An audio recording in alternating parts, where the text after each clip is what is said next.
नमस्कार माझा अभिमानास्पद मराठी बांधव.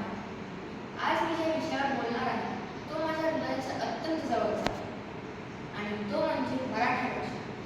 होय, तीच मराठी भाषा जी आपल्याला लहानपणी आई म्हणायला शिकवते, हसवते, रडवते, विचार करायला लावते, आयुष्य जगवायला शिकवते. आपल्या आयुष्यात जेवढं स्थान आईचं आहे तेवढंच स्थान आई भाषेचंही आहे आणि आमची आई भाषा म्हणजे मराठी. मित्रांनो, आज जग बदलत चाललं आहे. तंत्रज्ञान येत आहे, इंग्रजी भाषा याची गरज खूप वाढली आहे. पण या सगळ्या प्रगतीच्या वाटेवर आपण आपल्या मुळाला विसरायचं का? नाही, कारण जेव्हा मूळ घट्ट असतं तेव्हाच झाड उंच वाटतं. त्याचप्रमाणे जर आपण आपली मराठी भाषेला जपलं तर आपण पुन्हा एकदा जगात अभिमानाने उभं राहू शकतो आणि बोलू शकतो. हीच आमची इच्छा, हीच आमची मागणी. मराठी असो आमची मायबोली, मराठी असो आमची मायबोली. आज गरज आहे मराठीला आधुनिकतेशी जोडायची.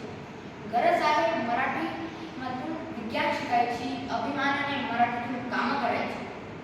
जेव्हा आपण इंग्रजी बोलतो आणि शिकतो तेव्हा कोणी काही म्हणत नाही, पण जेव्हा आपण मराठी बोलतो तेव्हा हा कमीपणा का वाटतो? भाषा कधीच मोठी छोटी नसते, तर ती प्रेमाने वापरली जाते, संस्काराने टिकवली जाते आणि अभिमानाने जगवली जाते.